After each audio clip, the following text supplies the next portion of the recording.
You hear 3 horn blasts, that means that there is a safety situation, and what you're to do is just remain calm and remain exactly where you are. This is what you'll hear.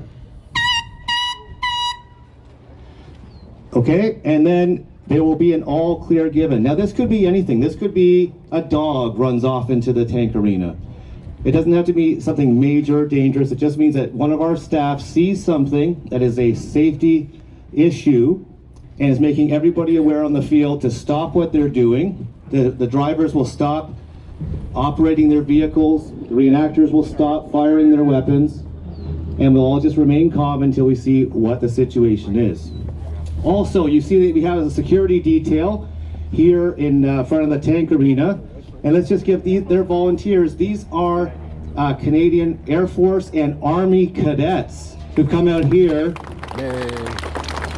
to help out at Aquino Tank Weekend. They're in uniform, so you know that they're part of the staff, and that's actually their cadet uniform. And they're just there to make sure that small children, etc., don't get too close to the barrier or climb over the barrier. Marshal, send out the tanks.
Well, good morning, everybody. Are you guys ready for a show? Yeah. Are you guys ready for a show? Yeah. Well, that's fantastic. We've been waiting 2 years to put on a really big show. I often wondered what it would be like sitting in the bleachers when the wind's blowing that way when we come by, and I'm sorry about that, but that's the price you pay when you have a tank. Look at this thing, Chieftain, 64 tons. I said, give me the biggest. They gave me the biggest. So my name's Al Duffy. I'm the president of the Ontario Regiment Museum. And we're not like any other museum. You don't just come in and see a tank sitting behind and you got a piece of rope in front of it. You can't go up and touch it and see it and hear it and smell it and feel it. Did you feel the ground rumble when we went by? Oh, Yeah. Well, we bring history to life. And what you're going to see is a reenactment with reenactors, with special effects, with explosions, machine guns going off, and we're doing it, and we have the Gulf War show this morning, and we have 15 British veterans that have come over from England specifically for this event. Most of them will be crewing in the exact vehicles that they were in the Gulf War 31 years ago. So you can meet those guys down the end there, where they're all down there, and they're going to be coming up, and we're going to introduce them in a bit. But after, you can actually go and meet them and talk to them all. They're a great bunch of guys.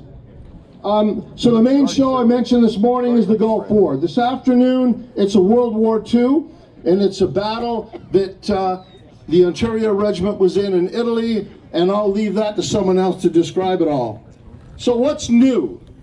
What's new here? We always have new stuff, new vehicles. You're going to be introduced to them. One of them is this vehicle on my right. You might look at it. I'm going to introduce you to the crew in that a little later on, but that's not like Sesame Street coloring area. That's called urban camo, and we're going to talk about that in a while. We've introduced World War I. We've got an ambulance. We've got actually we have a nurse and a couple of mechanics and a padre over there, and there's a number of vehicles. And the Canadian Automotive Museum has brought a I think it's a 14 McLaughlin Buick truck that's on display over there as well. So please go out and look at all the exhibits, the reenactors, all. We have German, we have Canadian, and British reenactors out there. As see, they go to a lot of trouble to show you a camp that's for real. What is that?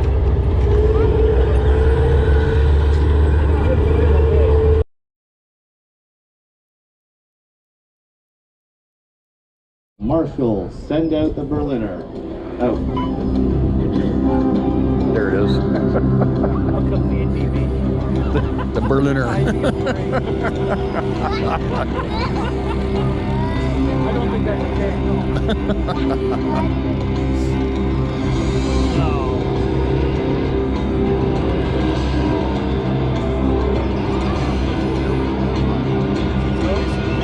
Freshly restored, just out of the paint shop a month ago. And believe it or not, the last mechanical finishing touches on Thursday this week.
size of the track on it at the front.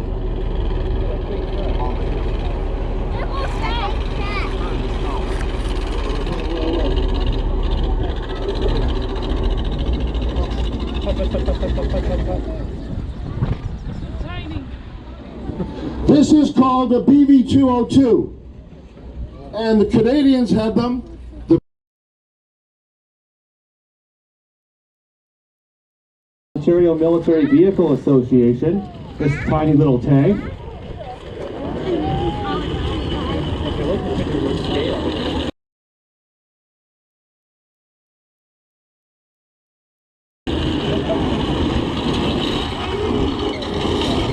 I think we have someone here from the OMVA. Jerry, come on over. Joe.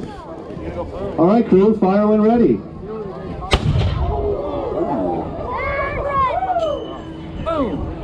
Not bad for a little tank. This is exceptionally rare. This is a Second World War Italian tank. And we'll have more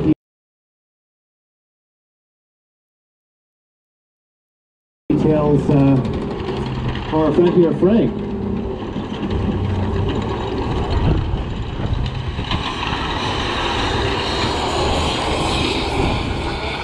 I'd like to introduce Frank von Rosensteel. He's a member of the CFB Borden Museum team.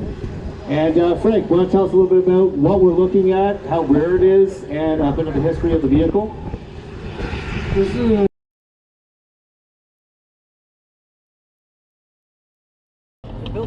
and anyone that knows anything about World War II tanks or has an interest in them knows there is a T-34. It's actually a T-34-85. It has a larger turret and it's upgunned. This tank we stumbled across. I wasn't looking for it because I didn't think any of them were available. We were looking at another one. Do you recall the tank that I came out on? I was looking at that tank, and what was beside it? This one. So we did a 2-for-1 deal. This was developed in Kharkov, which was part of the Soviet Union, which is now part of Ukraine. It was developed by a guy named Koshkin, and Koshkin was a Ukrainian. So this was designed, developed, and manufactured in the Ukraine. And given the current conflict there, we're recognizing the fact that it is Ukrainian. There are not many of these running around. This was made late in the war. This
Stop there.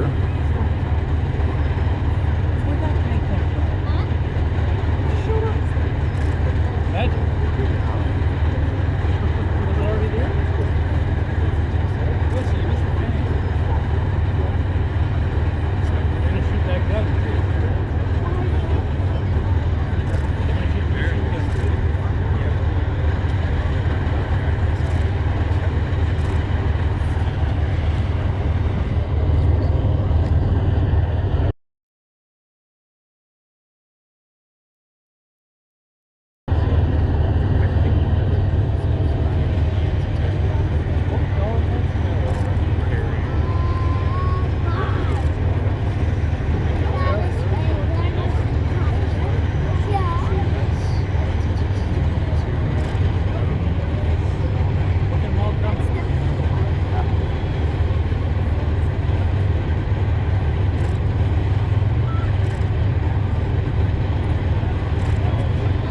there, this is Iraqi. We have the Dishka machine gun. This is extremely loud, throws quite a flame. Again, it's all blank ammunition. You're going to see this thing firing when we get going. Interesting part, if any of you have seen the movie Courage Under Fire with Denzel Washington and Meg Ryan, this was the T-54 that was in it. When we bought it, it was painted green, all green. When you took the green off, there it was. We heard it was in the movie, but there was all the markings from the movie. So this was in that movie. They had done apparently a few different films with it. So that's...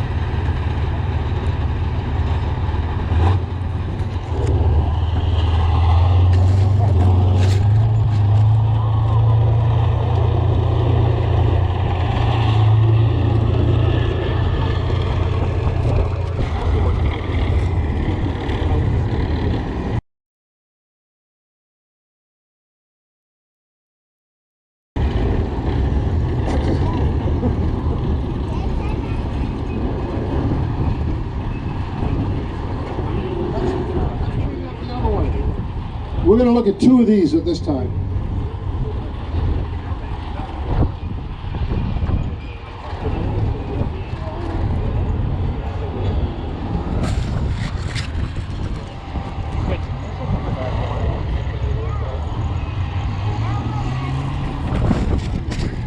I think if they put one more flag on that vehicle, it would flip over. Yeah. Okay, the front one. These vehicles are called CDRTs, and Combat Vehicle Recce Track, CDRTs. They have the same chassis, and yet they're different vehicles on top. Same engine. The engines they have are a Jaguar J60.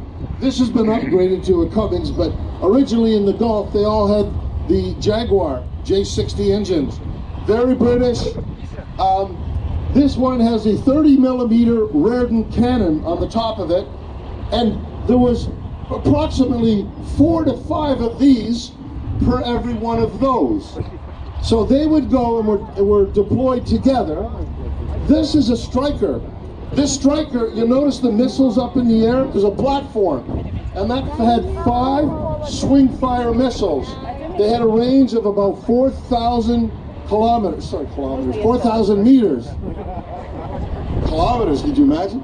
4,000 meters, and that swing-fire missile could take out anything, even today, modern tank. They've upgraded significantly, but this would be deployed. And what we have, call sign 1-2, the original, Steve Baker. Wait, Steve is the original driver of the vehicle in the Gulf War.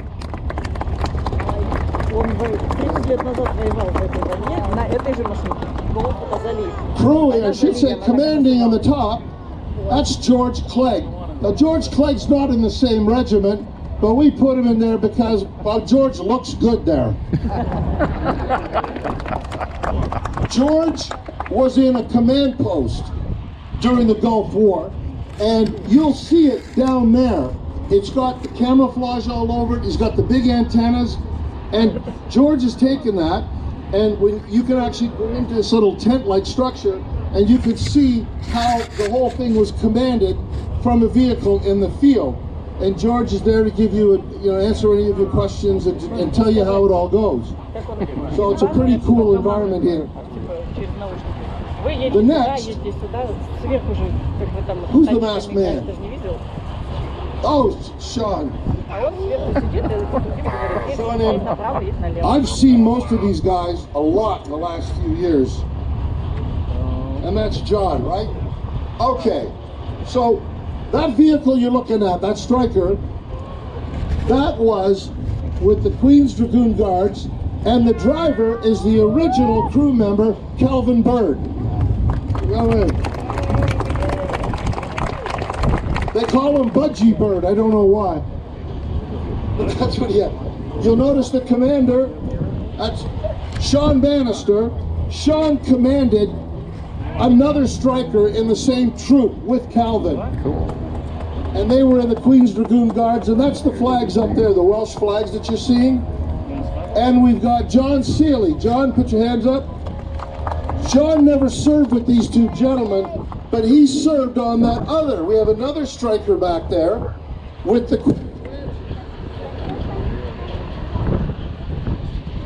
Uh-oh. Okay.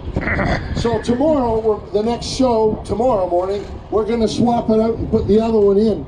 We had a crew member, that a veteran that couldn't make it over at the last minute. That's why we're running a little short on veteran. So, that's it. CVRTs, that's the structure. You're going to see another structure for a CVRT coming up. Same chassis, same engine.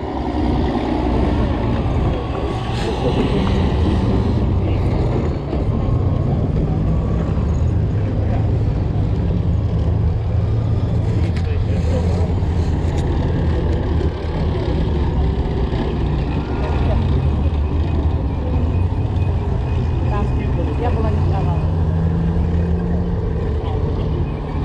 Сейчас приедет папа, это было All right, the three you're looking at are all the same machine. They're from different regiments that served in the Gulf. The first one call sign 2-1. The commander couldn't be here, but we have the driver, original driver. That's Stu, and Billy on the top end's original driver. And Les Critchlow was the staff sergeant for the troop. This wasn't his vehicle, but he was with these two other guys in the Gulf in these vehicles.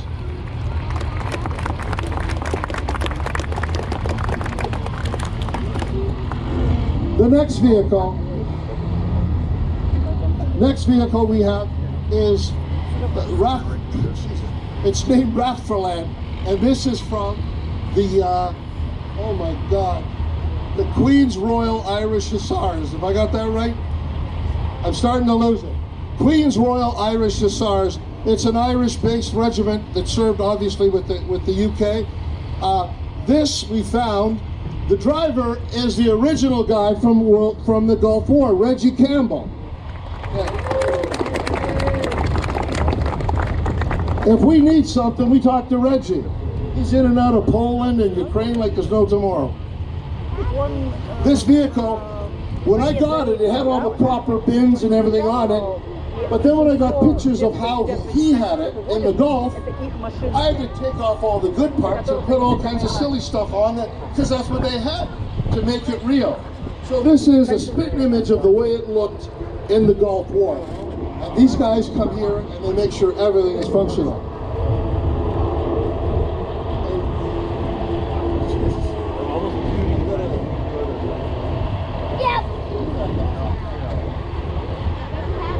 Who's on top? Who's that up there? Oh, couldn't recognize you. This guy. This is Beaker. He was with the same guys. He was actually with the 1420th. You see the flags? You've got this is the King's Hussars. That's the King's Hussars flag. And he's crewing, helping him out. Again, another veteran. Beaker was also in the Berlin squadron. He drove those tanks that had those funny camouflage patterns, the one you just saw. And the last one, I'm trying to see, up top is Glenn Hines. He's a long member of the regiment, or was in the regiment with me as a kid, and he's helped out here for quite some time. Driving, we have John Whiffen, and he's also with the King's Hussars. And then the commander in the top there, well, that's my wife. What a trooper! She's in a tank. Could you imagine that, guys? And she cleans my guns when I shoot them. No, she doesn't do that. I'm joking. No, she's a trooper. She comes out every year when we have the opening thing. She was with me in the opening ceremonies and stuff. So that's the same thing, but that's with a different regiment. We don't have any veterans specifically with that. But there were 3 regiments in the Gulf that had Scorpions. And that's what this are called. They have a 76 millimeter cannon on it, and that can punch quite a hole. And these would be the recce troop for a tank. The scimitar you saw, the one with the smaller cannon, it was the recce troop for the strikers that fired the big missiles. So they all work together.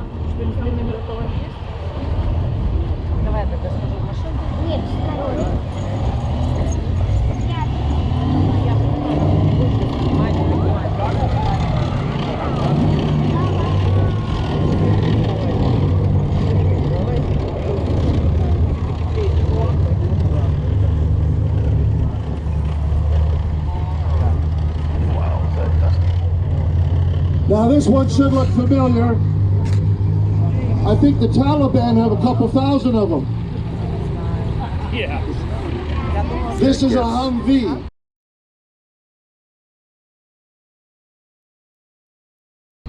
This was the first year they came out.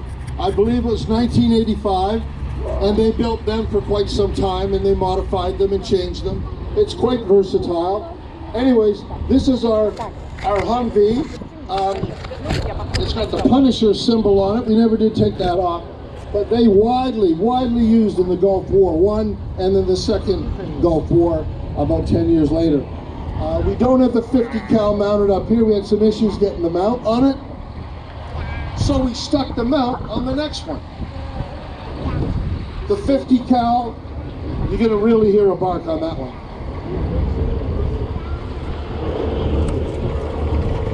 This is the Universal Carrier M113. This is widely used by the Americans. You see this Vietnam era, 60s, 70s, 80s, widely used in the Gulf War. Canadians, I learned how to drive armor on one of these. 50 cal machine gun on there. Now that's Bob DeLoe. He's on top. Now we speak about the Gulf War. Bob was in, I'm not sure what you say, he was in intelligence. In the Gulf War, he would look at satellite photos and try to find the Scud missiles. I don't know if any of you know about that. Yep.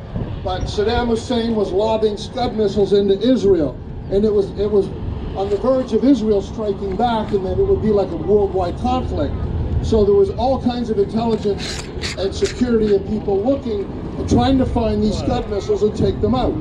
Well, Bob was in the Canadian Army, and I think he worked in Riyadh or something, and he would analyze satellite photographs, identify Scud missiles, give the information, and there'd be an airstrike down on them. So that's Bob's our Gulf War Canadian veteran. So let's hear it for Bob. Woo-hoo.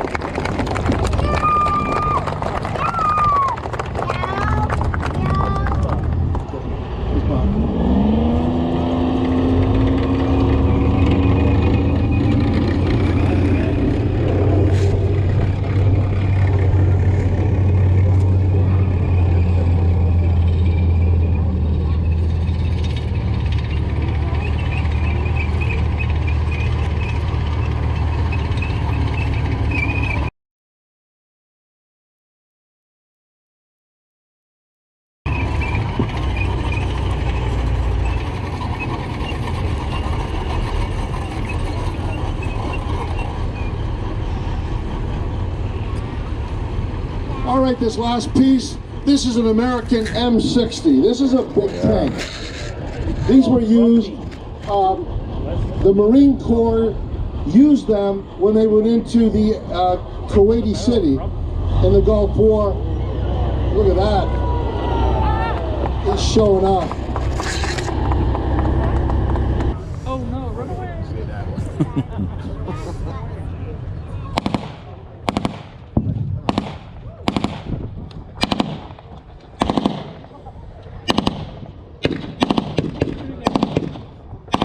Notice the Land Rovers through some smoke as well, so they can get back safely.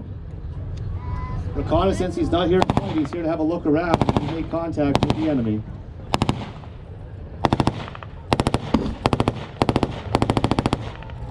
They are firing down.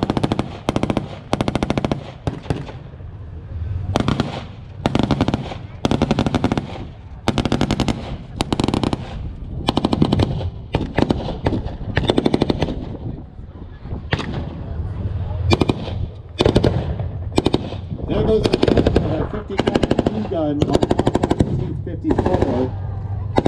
Iraqis are Allied recce.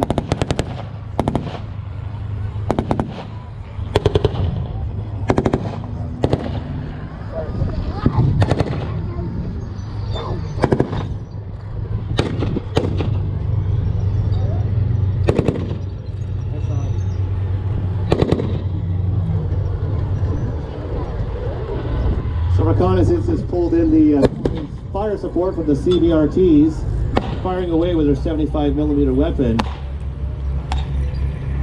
Right now they just see the tank, but here comes the BMP.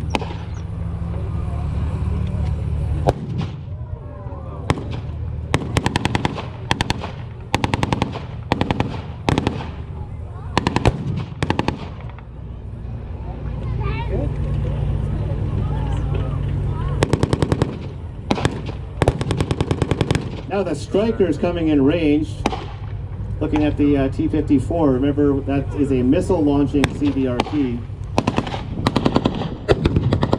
Oh, and it's stripped on the tank. The tank is taken out. And artillery barrage on the Iraqi position.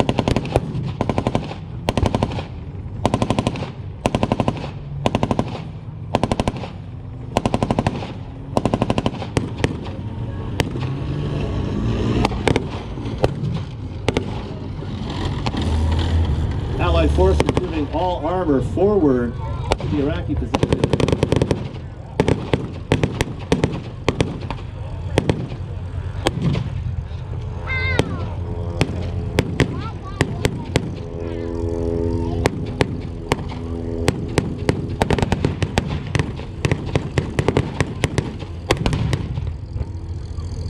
Allies are just waiting for their infantry support to come across the desert. Iraqi armor mostly taken out. Iraqi soldiers are still holding their position.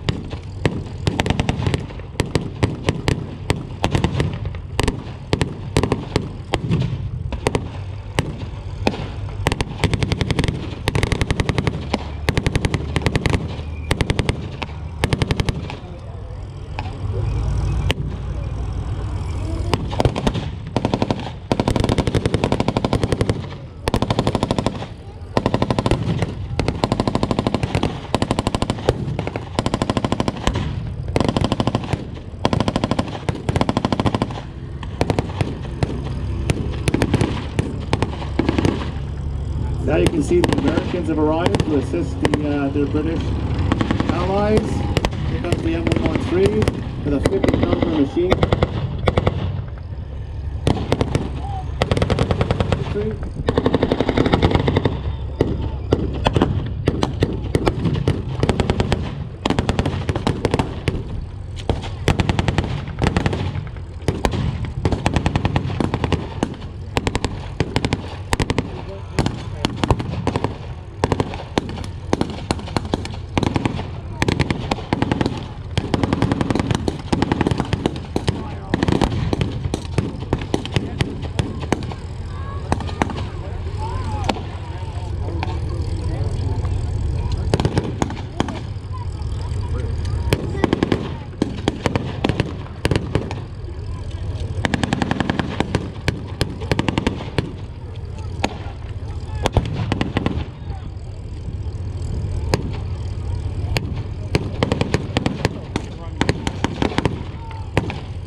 Allied infantry slowly moving towards the last Iraqi position on this ridge.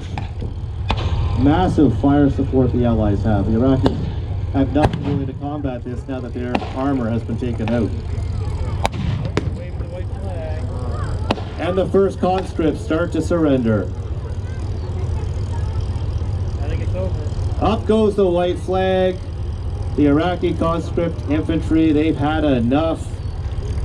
Ladies and gentlemen, and that's pretty much how the Gulf War conflict went in 1990 and 1991. Let's hear it a bit louder for the volunteers and the veterans who recreated this battle for you.